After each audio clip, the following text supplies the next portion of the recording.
noticia se registra un niño y dice el niño Juan, al lado le ponen Juan tal cual, indio contra Bélgica. Y en las partidas de nacimiento que analicé hace algunos 5 años atrás, cuando bautizaba a los niños en la iglesia les iba el nombrecito, pero en el registro civil le ponían indio, es decir, de que hasta 1930 nuestra gente seguía ahí. Entonces no se acabó esta gente cuando llegan los españoles y que para el año 1530 o 1533 se acabó todo. Eso es una gran mentira o mal manejada la información por falta de documentos. He puesto ahí esa colonia, conquista y colonia con rojo, porque cuando tendemos a los incas que llegan a nuestro país, ahí sí hay, basándonos en el concepto de colonia, es cuando tú trasladas un grupo de gente de un sitio a otro. Los incas trajeron a los Alasacas y a los Araújos. Esa gente es de aquí y ellos lo reconocen. Viene a mi mente hace más de 30 años cuando con mi padre hacía los reportajes para todos. Estuvimos en la zona de Incapirca y era un día domingo y todas las personas ahí dentro de los habitantes nativos estaban en una borrachera tal y cuando nosotros nos acercamos, primero de que nos insultaron distintos, que no entendemos y nos hicimos los desentendidos, pero uno de ellos dijo, yo busco en toda la provincia de Cañar. Entonces vemos de que esta gente se trasladaba de un sitio y otro, y esas sí son colonias, pero nosotros época colonial como tal en las costas no las tenemos. Entonces hay que empezar ya a diferenciar todas estas cosas. Esos conceptos que ustedes ven son del año 1729, que es el Diccionario de Autoridades. Un diccionario que pocas personas lo consultan, pero que es lo que más nos acerca 200 años atrás para poder definir estos conceptos.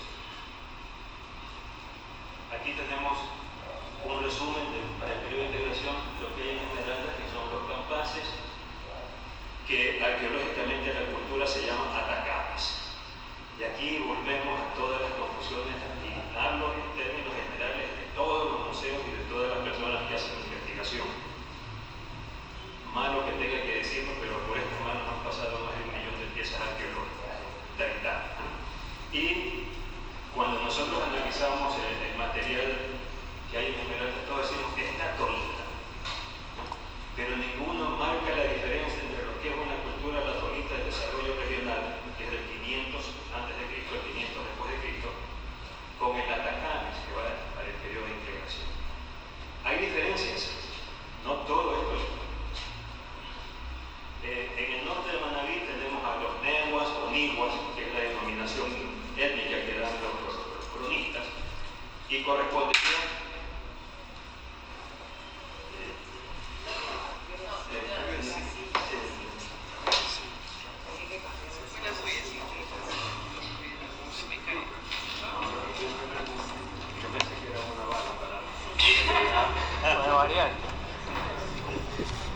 Balín ahora.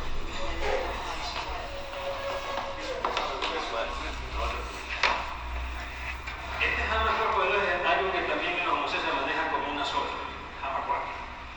Pero hay un jamacuaque 1, en donde lo que más se representa son a las figurillas femeninas, a las estatuillas femeninas. Y cuando hablamos de jamacuaque 2, ¿qué es lo que más se representa? Al hombre, ese hombre que viene adornado en las estatuillas. Entonces, ¿cómo pude deducir esto? Después de leer a los cronistas que iban explicando cómo se vestía la gente. Y vemos la diferencia entre la manufactura. O sea, son dos cosas totalmente distintas. El jama 1 y el jama 2. Tenemos en el centro y sur del Manabí los baches o manteños. Denominación de los baches, quien la da es Miguel Cabello de Balboa. Y lo dice varias veces, iba explicando toda su área geográfica, que es muy interesante. Pero estos baches, cuando yo los analizo desde el punto de vista arqueológico, siempre Estrada decía que los huancavilcas son los manteños del sur. Pero cuando uno lee a Ceballos y después de los trabajos de investigación que hicimos en La Libertad, en un sitio que se llama Torre Marina, vimos una evidencia que iba desde el Emboroy, que allá en Santa Elena vendría a ser la denominación para el Chorrera en la cuenca de Guayas, Tachinas llaman Esmeraldas, Tabuchila en Manabí, y Belis como mi apellido también. Entonces vemos que este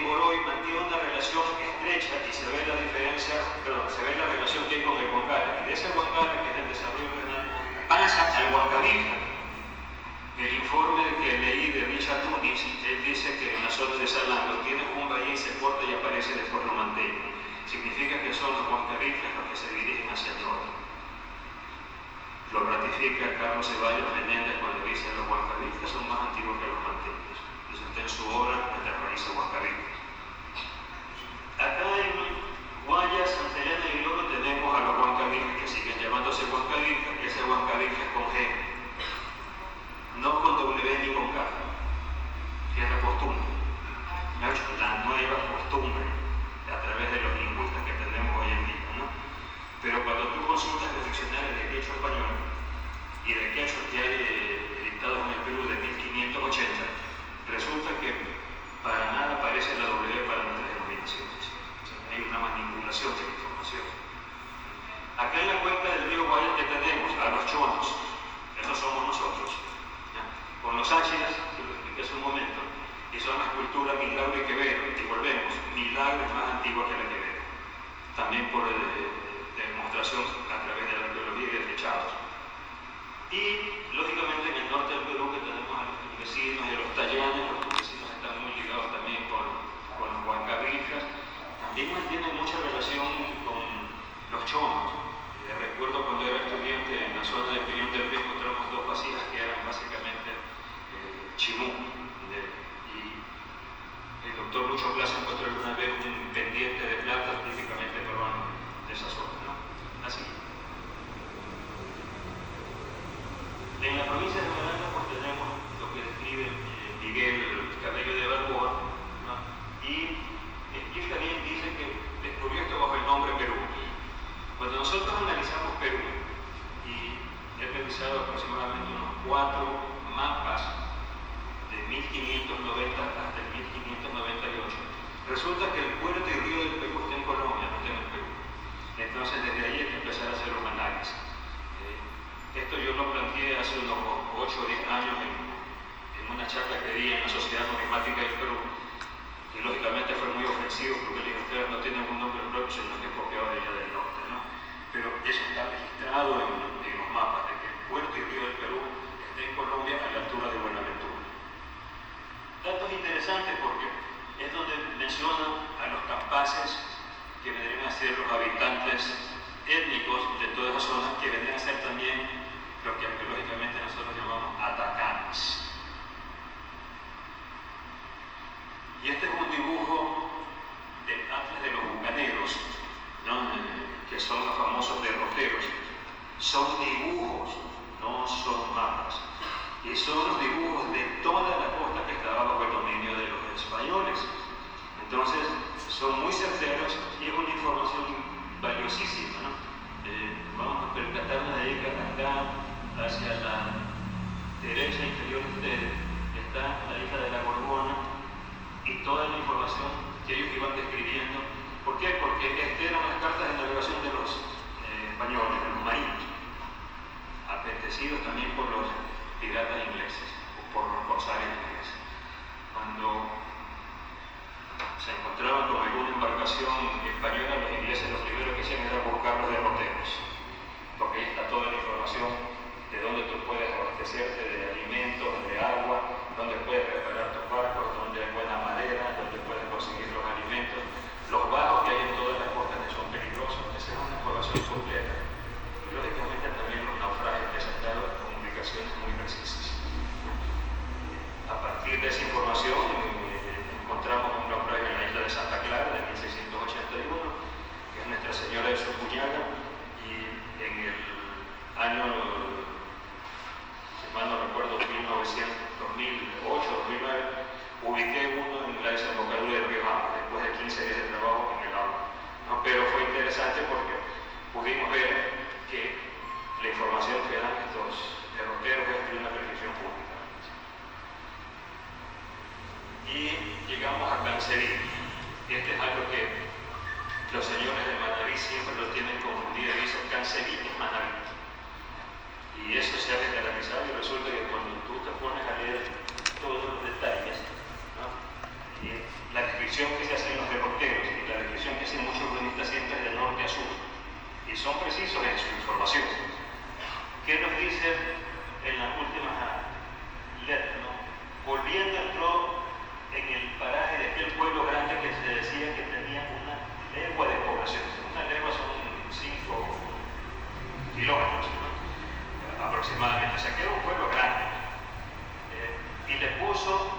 nombre de Cabo de la Galera.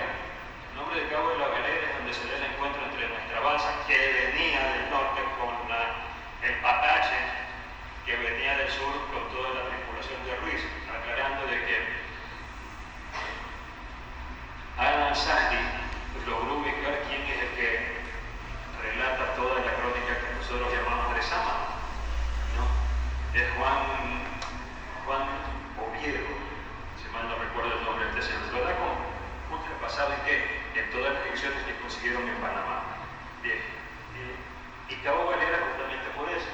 Dice, antes había hablado del pueblo grande de 500 bohíos. ¿Cuántos conocen el complejo Mompiche que hay al sur de Esmeraldas?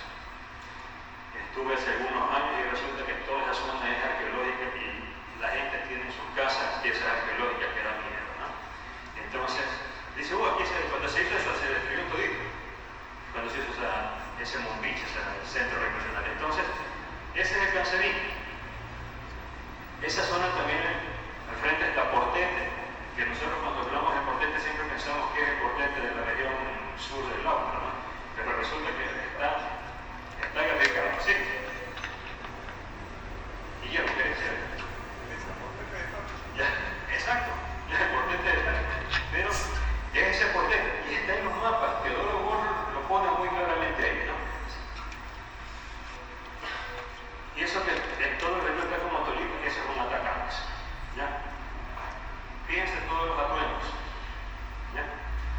Y eso te lo describen bien, todos los cronistas que vienen y vieron a nuestra gente con todos sus atuendos. Y a partir de eso tú puedes ir discriminando lo que es el Jamacuaque 1, el Jamacuaque 2, en toda la zona norte de Manaví también esto se le dice Portete o se le dice Cojimíes, pero forman parte de todo ese grupo que está muy relacionado con los Atacames o con los Capaces. Y este es otro dibujo de los derroteros. Este ya es fruto del robo que hicieron los ingleses, por eso está en inglés, ¿no? Entonces, vas a ver ahí el río Santiago, la bahía de San Mateo, todas esas partes bonitas de cómo sombreados son los bajos, las zonas de peligro que hay. Vean la predicción, la bahía de Atacama, y allá a la derecha abajo la punta de Galera, que es donde está justamente este complejo vacacional de la Montiche. El límite entre Esmeraldas y Manaví correspondería a los Portetes y a los Cojimíes. Tienen características distintas las estatuillas en relación con las Jamacuaque 2 o Niguas. Hay muchas cosas que se asemejan, pero se diferencian en la parte de la representación de la cara. Ojos y nariz, es algo que los caracteriza, ¿no? Y me costó mucho tiempo después de analizar muchas piezas cuando trabajaba en la reserva del Museo del Banco Central del país, escribiendo esto, y alguien que fue de mucho apoyo también fue Felipe Cruz Mancilla, que ya no nos acompaña, y era el eje de ese museo, no era tanto lo que era Felipe el que más sabía, ¿no? Entonces son las cosas que hay que ir analizando, y de ahí salieron toda esta serie de informaciones que han tomado más de 30 años llegar a todas estas conclusiones. Pienso que revertir esta información va a ser bastante difícil, ¿no? Porque es lo más certero que tenemos y basado en investigaciones. Y acá está ya la zona prácticamente del norte de Manaví, ¿no? Si ustedes se ponen a analizar, tenemos la punta Galera del Cabo de San Francisco, el Portete está ahí, ¿no? Y después los tres ríos de los Cojimíes, ¿no? Que es uno solo, pero cuando desemboca se forman tres bocas. Entonces, los españoles vieron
está toda una descripción, la concepción que se tiene de estas estatuillas, que es impresionante. Yo pienso que son las más hermosas que tenemos en la costa ecuatoriana a nivel de estatuillas.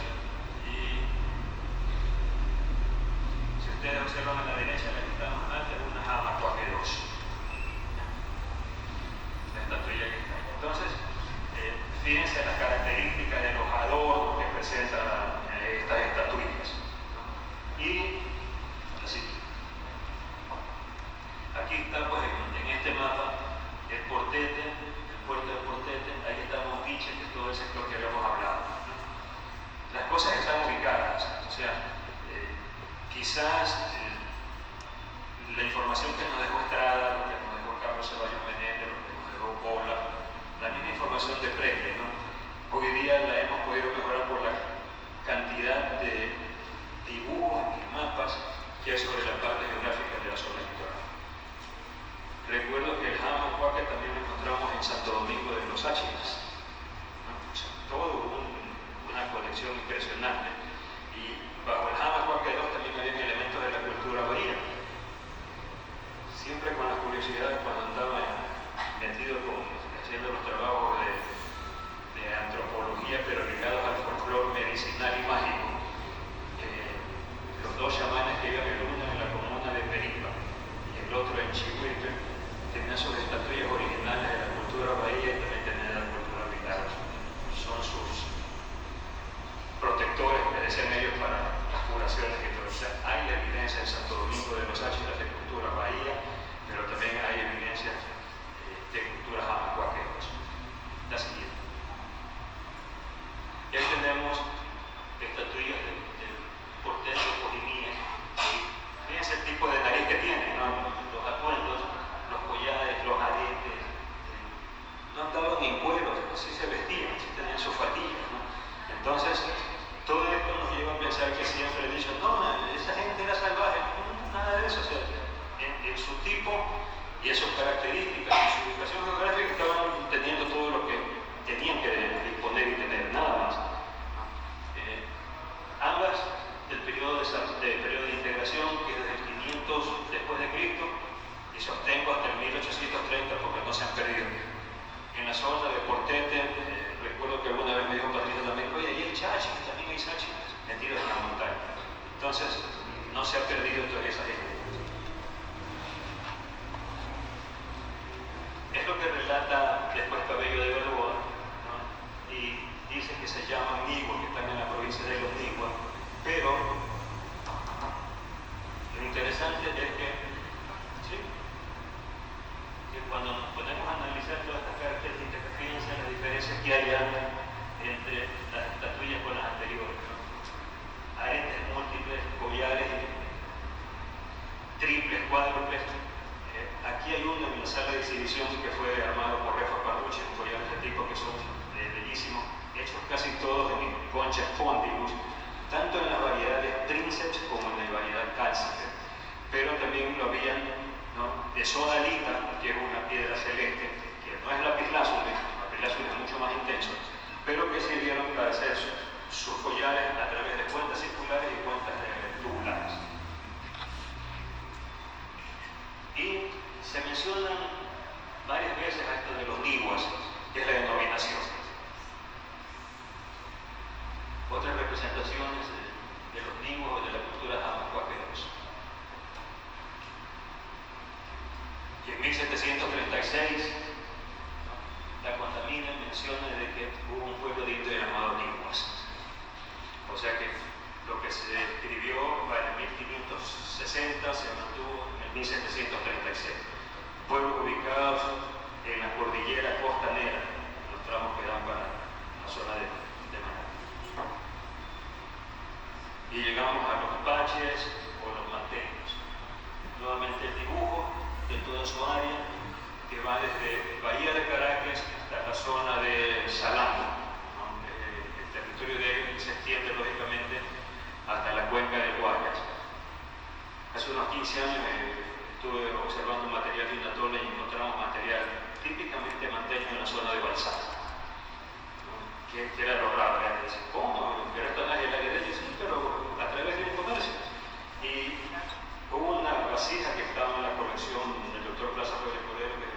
Misael, que era una cocina de lujo, pero los personajes eran huancabichos o manteños.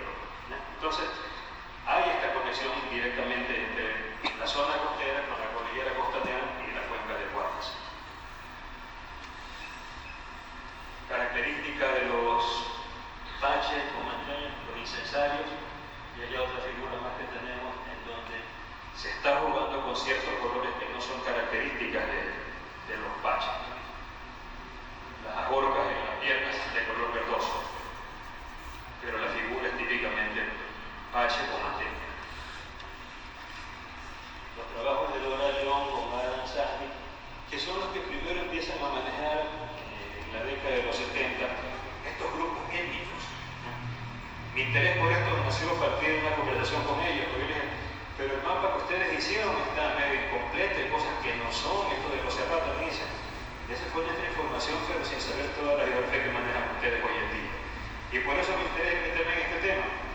Fue por ello, entonces amigo, mezcla la arqueología con la parte geográfica y con las crónicas y vas a ver que van a tener una mejor idea. Y efectivamente es un trabajo casi de 7 años haber llegado a todo esto.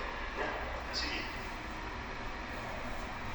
tenemos ahí una estatuilla que es un bache y un soporte. En algún momento cuando conversaba esto con Felipe, me decían, Javier, son los soportes para poner las vigas para sostenerlo, las columnas para sostener los techos de los templos o de las casas. Y eso de ahí. Me dice, en algún momento encontramos vestigios que me han quedado todavía en la parte superior de madera. Entonces a mí se pudieron haber sido tales. Entonces, los baches se caracterizan por su trabajo en la lapidaria, las estelas, los pilares, ciertas representaciones de fauna. Y si mal no recuerdo, en la iglesia de Picosán dice que había una pila bautismal, pero que era bonita, ¿no? Entonces todas esas cosas nos van sirviendo, que se diferencian de los huancabillos que antes hicieron ese tipo de trabajo. Acá más bien eran las esculturas de fauna, que era lo que más predominaba, y lógicamente la talla en madera como el poste totémico que hay en el Museo Municipal. Así. Y lo que se menciona lógicamente de los, dejando los baches para entrar ya al término de los huancabillos. Y geográficamente, aquellos que hemos siempre andado viajando, cuando nosotros salimos ya antes era la provincia de Guayas, hasta llegar bien arriba de 5 cerros para cruzar de Guayas, en esa época se llama Naví. Entonces, ese es el límite que arqueológicamente nosotros tenemos. Ellos mencionan aquí Odón y lo confunden con Olón, son dos cosas totalmente distintas. Odón está en la zona de Pozorro, que era como se llamaba, y eso siguiendo toda la secuencia que van describiendo los cronistas. Entonces, siempre hay que poner atención en la geografía. Si no manejas geografía, tiendes a confundirte con los términos. ¿Ya? Nada más. Así. Y tenemos aquí ya su área, ¿no?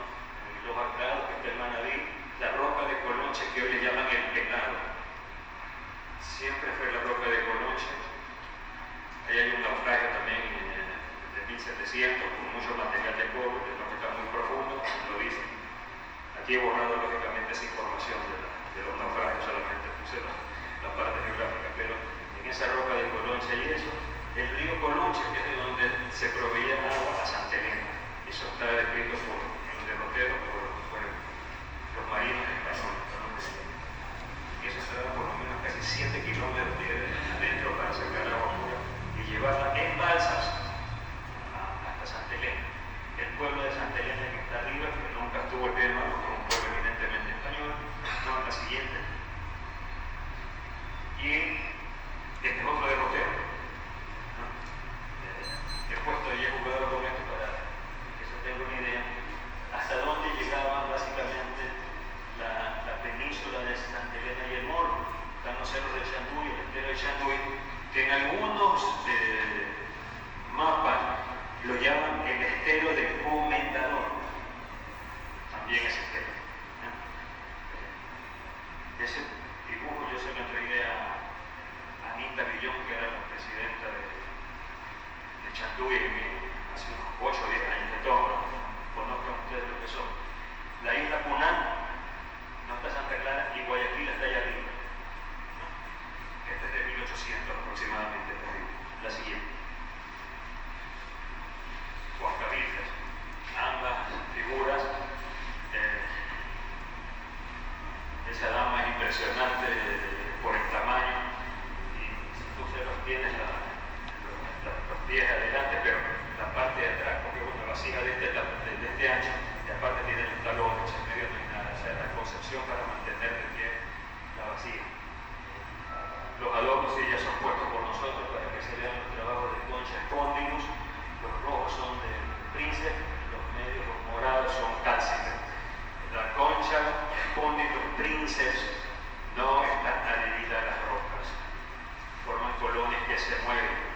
casi siempre en roca.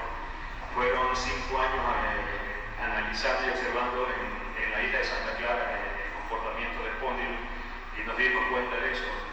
Nuestros buzos cuando bajaban a veces, Javier, cámara rápido, hay una colonia de espóndilos Princess, bajaban y desaparecían. Y también lo notifica Pedro cuando hizo sus buceos en la isla de La Plata. Dicen que vio sus colonias, subió a ver su cuchillo, dice para hacer una paella después y resulta que cuando bajó nunca las encontró. Es decir, espóndilos Princess siempre están en movimiento. La cásita siempre se está adhiriendo a rocas. Teníamos espóndilos, logramos ver en la isla del Muerto o la isla de Santa Clara, y cuando estuve en Salinas también los buzos me decían que en la punta de Salinas también había espóndilos.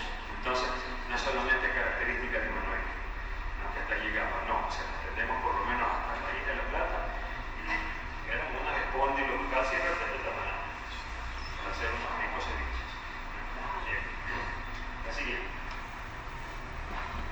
El término Huancavilca, que es lo que siempre trae polémicas. Hace poco leía de que el término correcto es Huancavilcas. Digo, sí, esa información está en las actas de bautizo de la iglesia Santa Catalina de Colonche de 1762. Este es de 1540. Y si ustedes ven en la tercera línea, dice Prodice Huancavilichi. Así lo escribió Benson. Y en la misma obra, más adelante ya lo escribe con U, Huancavilichi. Son los facsímiles. Entonces, toda esta información hay que saberla analizar, y no porque leí algo se me ocurrió de que eso es así, no. Siempre he sido partidario de que toda investigación hay un antes, un durante y un después para poder ir relacionando mejor las cosas. Es la única manera de hacer que sea. Entonces, el llamar a Huancavilcas como Huancavilcas está bien, pero no poner un membrete de 1700 cuando hay una información escrita 200 o 300 años antes de una manera diferente. Así. Y este es un dibujo de un mapa, ahora sí, donde está ahí los Huancavilcas. O sea, no hay ninguna invención para querer cambiarle los nombres.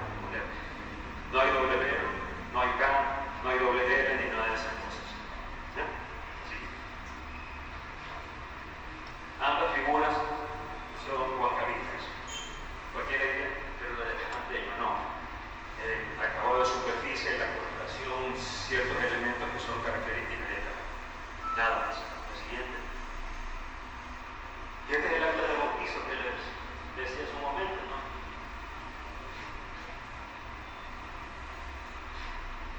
Ahí se ve el Huancavilí, pero eso es 1762.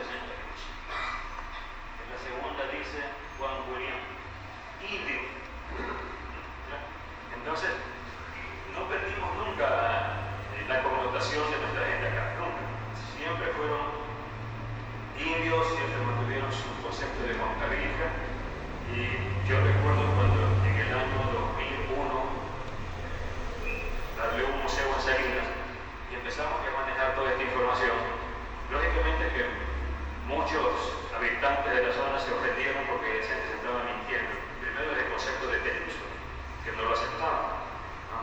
Y Teodoro dice que la península es una línea imaginaria que va desde Guayaquil hasta la desembocadura del río Colonche, que ahora se llama Javita, todo lo que está al sur, que es la gran península de Morro y Santa Elena. Es decir, que nosotros los de Guayaquil también somos peninsulares, como dato adicional. Así, los nuestros, los choros, eso es Guayaquil. Cuando empecé a leer toda la información de Estrada a través de sus fichas y todo lo que él escribió, lo que escribió también Francisco Huerta Rendón, amante de la teoría. Ahí hay una foto de él de Estrada y de Don Pancho. Estrada siempre dijo, bueno, hay que analizar las cosas desde otro punto de vista, y se dedicó a investigar. Entonces, aquí donde está este edificio, de que aparecieron ciertos elementos de cultura huancavilca, pero allá al frente estaban unas tolas, y las tolas eran un material milagro. Colegio 28 de Mayo,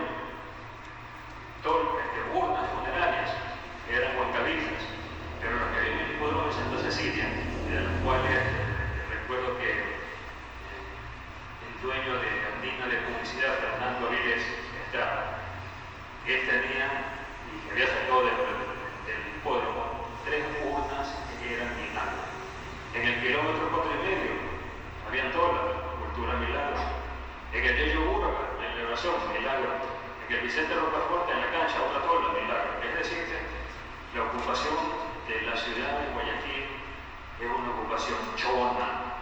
Nosotros no tenemos nada de Huancavita. Los huancavistas están a partir de Chocó hacia el oriente. Y eso no implica de que no tengamos evidencia de Huancavita, ¿no? Pongo el ejemplo de lo que hemos encontrado en Balsar, ¿no? Entonces, hay una buena relación y cuando nosotros leemos las crónicas y nos damos cuenta de que nuestra gente definitivamente se mantuvo. Por eso sigo sosteniendo de que el año 533 aquí no se acabó nada de esto, sino que continuaron. Y aquí tenemos los dibujos de cómo también hemos ido perdiendo muchas cosas, ¿no? Le pusimos el nombre de Río Guaya cuando el río siempre se llamaba Río de Guayaquil. Ese es un dibujo de un reportero del 1800. Manuel de Villavicencio todavía manejaba hasta 1858 el Río de Guayaquil. El nombre Guaya lo da Dionisio de Cero de Guerrero en 1774 cuando menciona a un cacique Guaya que nunca existió porque el cacique se llamaba Guayaquil, que es donde toman el nombre de nuestra ciudad. Entonces, hay que ir modificando mucha información que se sujeta hoy en día a la realidad, a la verdad. Y dos estatuillas del hombre, en el caso de acá, un sáchila completo con su peinado, y el otro es una mezcla entre los huancavistas con los choros. Ese tipo de casco es evidentemente huancavista. Toda la pintura negativa es Milagro a nivel de adornos de pintura corporal, ¿no? Y lógicamente, pues, esa posición así de enseñar la vergüenza típicamente también mantenga. Bien, si quieren. Un elemento también poco conocido, lo que son los trabajos hechos en toba, ¿no? Son impresionantes, un tipo de trabajo poco conocido. Y la siguiente. Los trabajos de orfebrería también de los chonos. Son dos que a mí siempre me han sorprendido. Los unos, los guaqueros, y en este caso los chonos con el trabajo de orfebrería. Estos eran objetos que se exhibieron en el Museo Naín Isaías de Filambanco. Deben estar fundidos porque se robaron todo eso, algo semejante a lo que pasó aquí, y que no sabemos qué pasó. Y esto fue el año 2008-2009 que se robaron todo y destruyeron muchas cosas. La siguiente. Y esa es la pieza más bella que yo conozco. Esa es una de mis favoritas, las famosas bocinas de brujo. Todas hechas en pastillaje, ¿no? Cuando di un curso sobre folclore medicinal y mágico en el Museo Naín Isaías, traje a un chamán de la Amazonía, Casimiro Novayaca, y cuando le enseñamos esta pieza, la memoria original, es la única que tiene esta declaración. El tipo se mandó su ayahuasca, ¿no? Y como a la media hora dicen, ese era un recipiente para los que se iban a casar, porque está un hombre y una mujer, y eran destruidas si uno de ellos no había llegado muy pulcro al matrimonio. O sea, esa fue la explicación del chamán. O sea, se metió su ayahuasca y salió con eso, ¿no? Pero siempre está un hombre y una mujer. Hay cocinas de lujo que están en parejas, así constancia, pero en el otro sentido también hombre y mujer. Entonces, esta es una de las piezas que para mí es una obra de arte, hablando ya en términos de alfarería, ¿no? Siguiente. Y ese es un resumen de todo lo que nosotros tenemos, de los campaces, los nimbas, de los valles, los huancavistas, chonas, ¿sí? Y espero no haberlos aburrido con los chonas.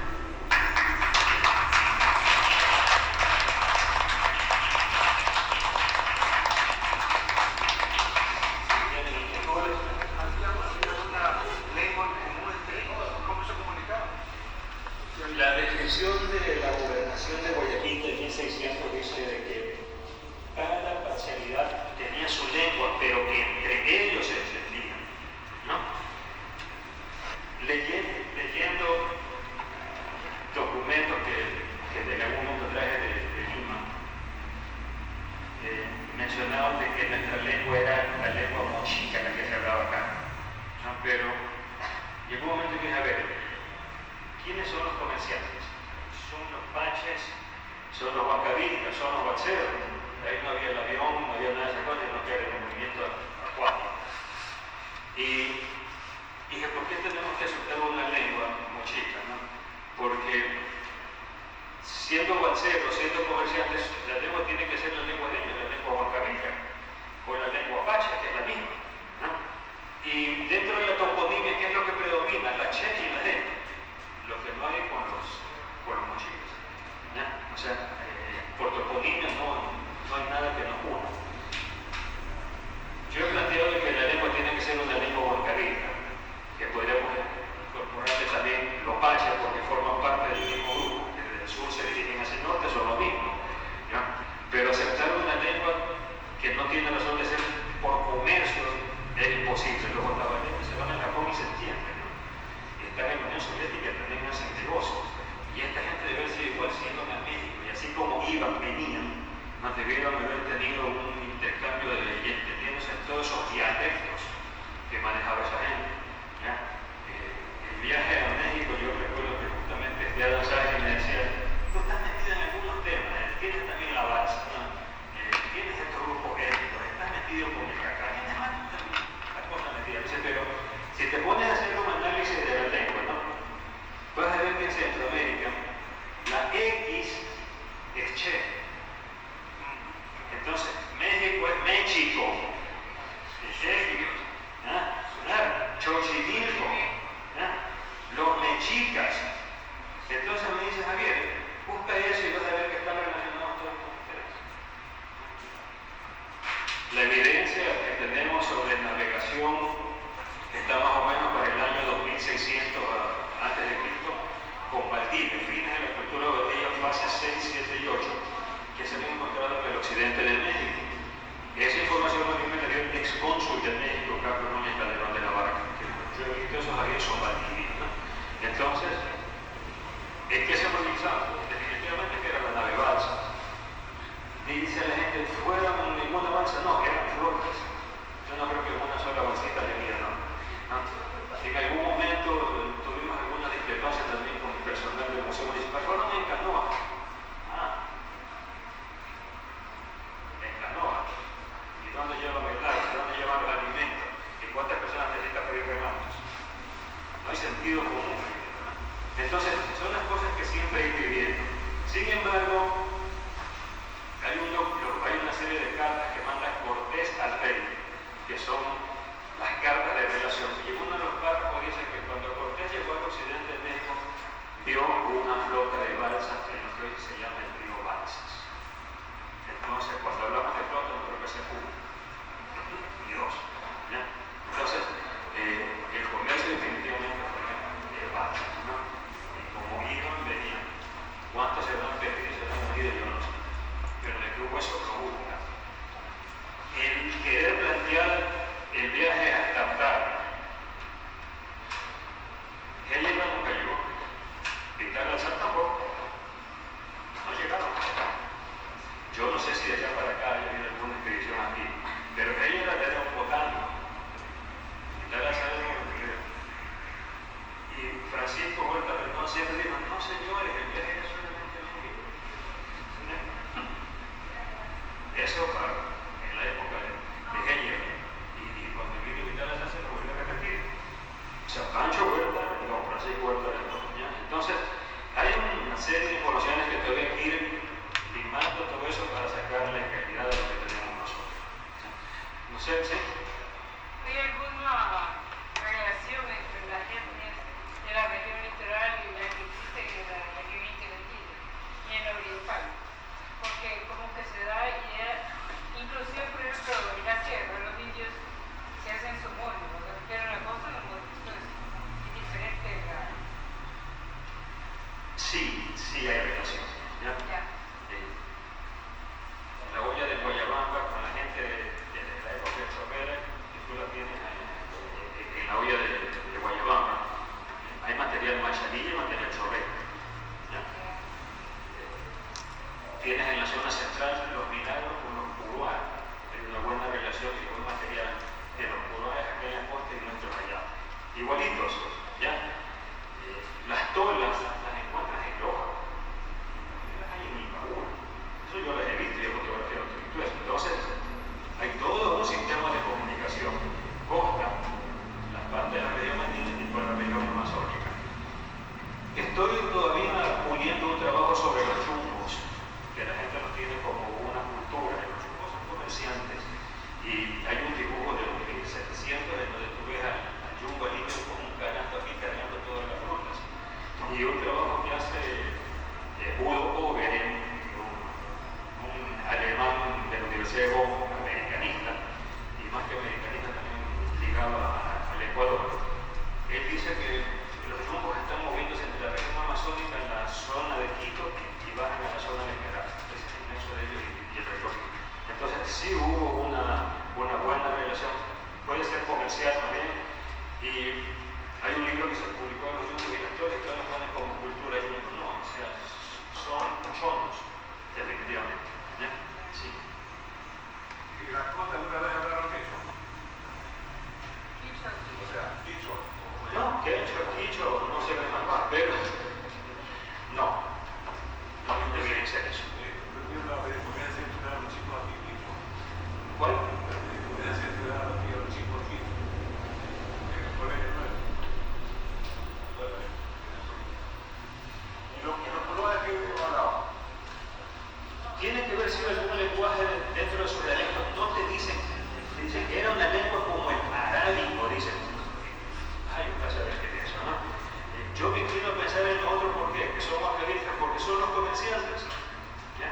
Pero cuando lees la descripción de vida, cada pueblo tiene su lengua, pero entre ellos se entienden.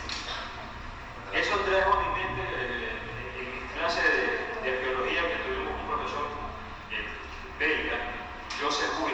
Él era un egiptólogo y alguna vez le preguntamos, bueno, ¿ustedes son iguales? Y nos dicen, no, dice, hablamos francés, pero tenemos dialectos distintos. ¿Sí? Entonces, pudo haber sido por ahí también la situación. Como los noruegos y los... A ver. Los venecios, ¿no? ¿Mande? Como los noruegos, los venecios. Sí, puede ser. Sí. Una pregunta. ¿Qué opinión le merecen las estelas estas de Atahualpa cerca Pedernales? Porque como que hay varias opiniones de que son símbolos astronómicos, otros hablan de rutas para orientarse entre colinas. Es decir, ¿qué opinión le merece a usted esas estelas que aparentemente serían de una civilización y no solamente una cultura?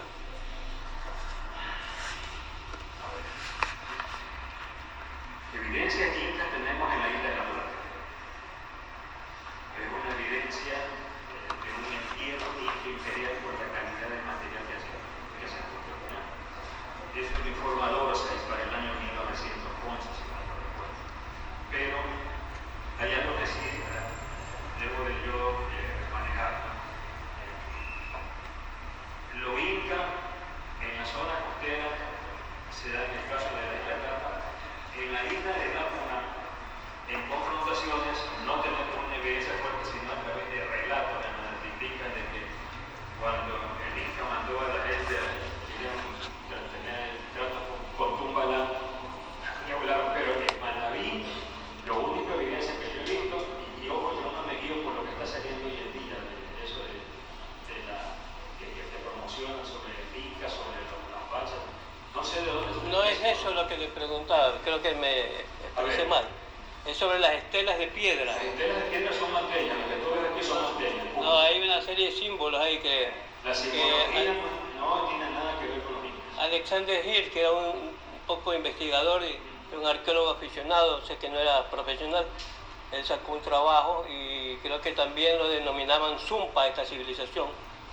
Es decir, le pregunto porque usted es arqueólogo y entonces quiero saberlo bien. Zumpa es una leyenda. Okay. El nombre de Zumpa lo recoge Giovanni Anelo de Olima en 1605 en Bolivia y dice que Zumpa nació en Guanacaste. O sea, es una leyenda que solamente está circunscrita a Santa Elena. ¿No? Eso está escrito por él. 1605, Giovanni Diego de Ortelio. Y él recoge la leyenda en Bolivia, Nueva Bolivia. ¿Y es eso verdad que acá nació una capa?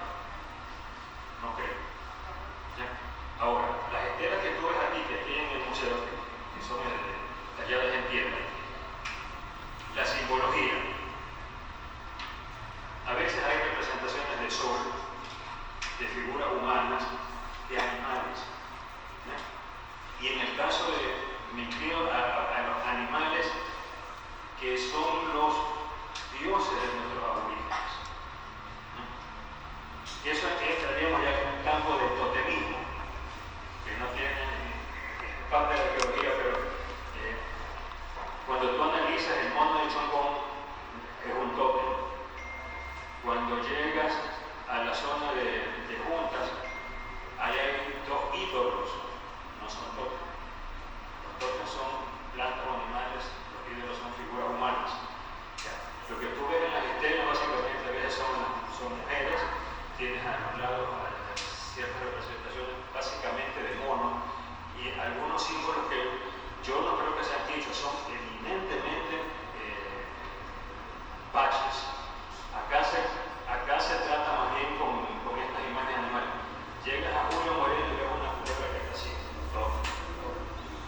Cuando llegas tú a Sube y Baja, en la esquina de una casa hay un mono, tote. Vas a Saibito, otro mono, tote. Pero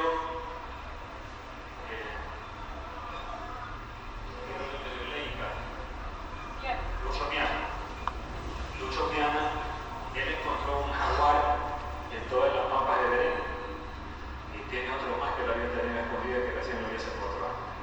Entonces, esa fauna, los dioses huancabitas.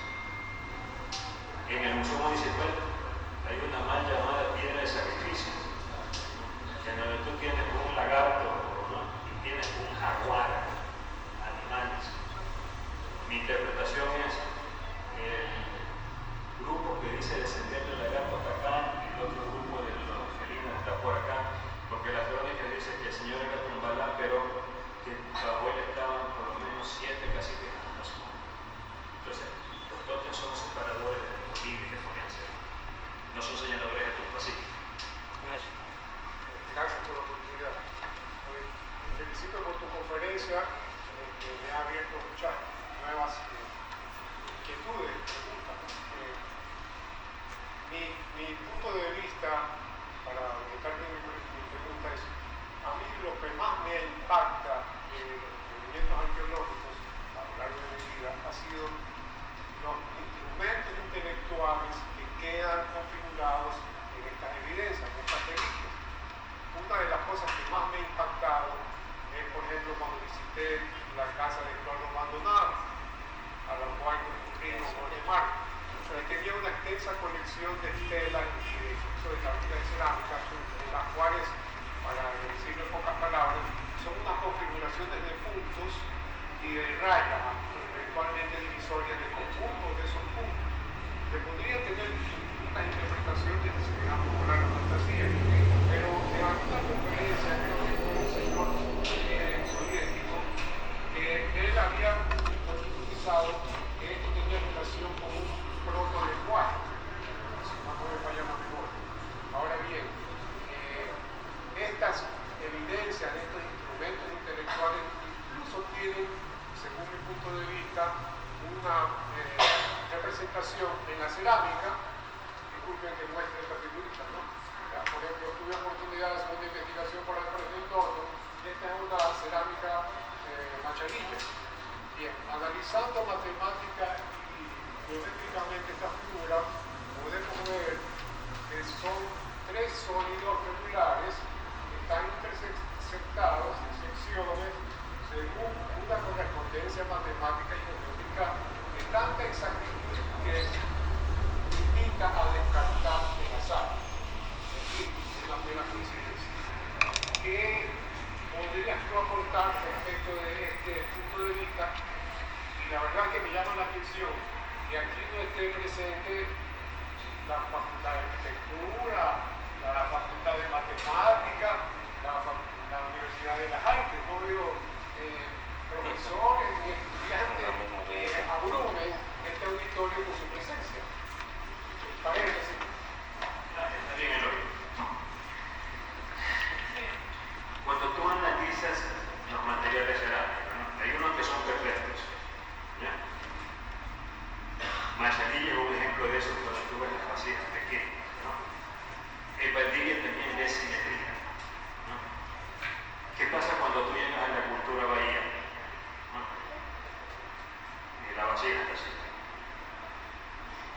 pasa con los curvos, con los chorros. Alguna vez conversábamos con Mola el tema en el caso de las que tú presentas, si son pequeñitas, ¿no? Pudieron haber tenido quizás una mejor concepción. Yo no voy a entrar en los términos matemáticos porque no me he metido en ese tema, pero gracias por el dato que das. Pero el torno te ayuda bastantísimo, ¿no? No es el torno de piedra, no. Es el torno en unos platos, donde tú pones el barro y lo haces girar. ¿Y por qué eso? Porque todo el vértice lo ves totalmente desgastado. Entonces se asumió de que pudo haber sido ese el torno para moldear las vasijas. Sí. Olaf Paul ha podido esta inquietud juvenil mía, sorprendido por mi planteamiento, me dijo, lo invito a recorrer la reserva. Yo en ingenuidad y para salir de mi ignorancia le insistí, pero usted sinceramente me asegura de que no había torno. Sí, no hay torno. Pero si observamos la cerámica vista desde punto vertical hacia de abajo hacia arriba, digamos así, pues la curva es casi perfectamente sí. Y no hay torno. No habían quizás los calibradores de oro, pero cuando tú analizas las cuentas de cerámica, ¿ya?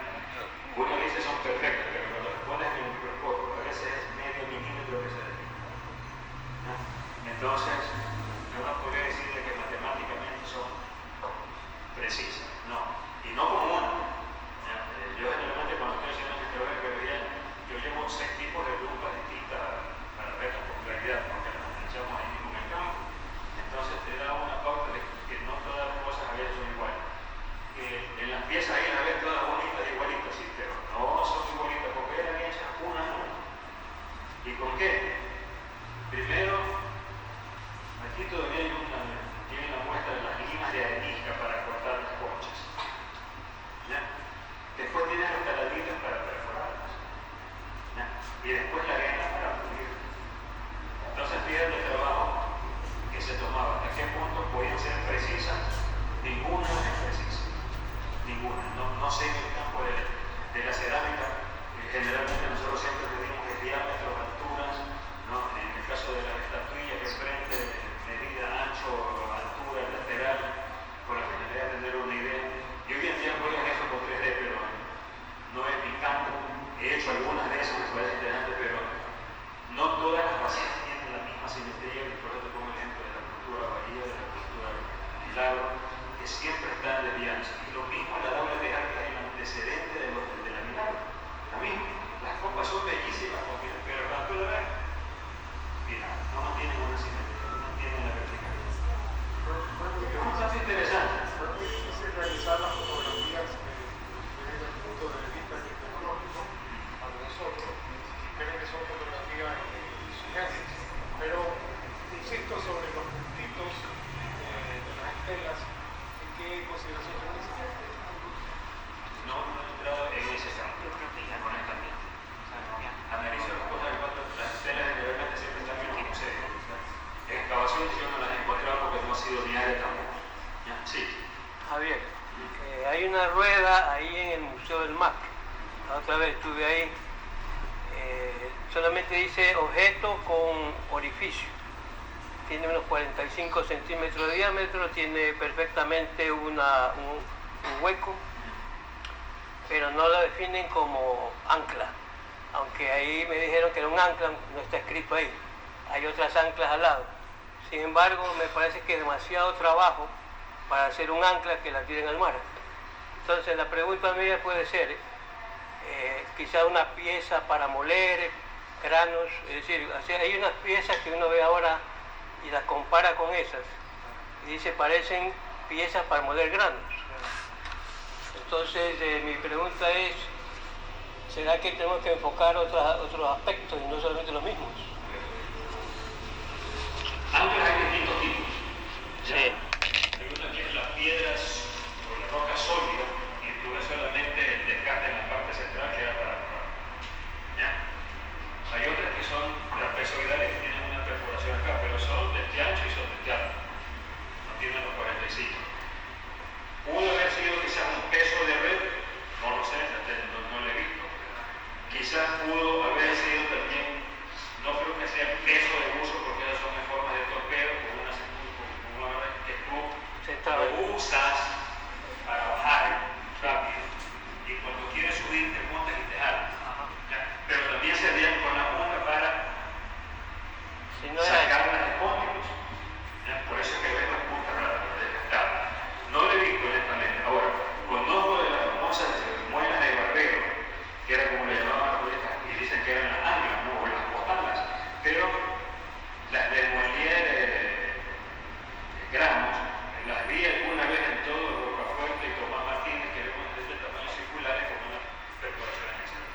tomarle foto.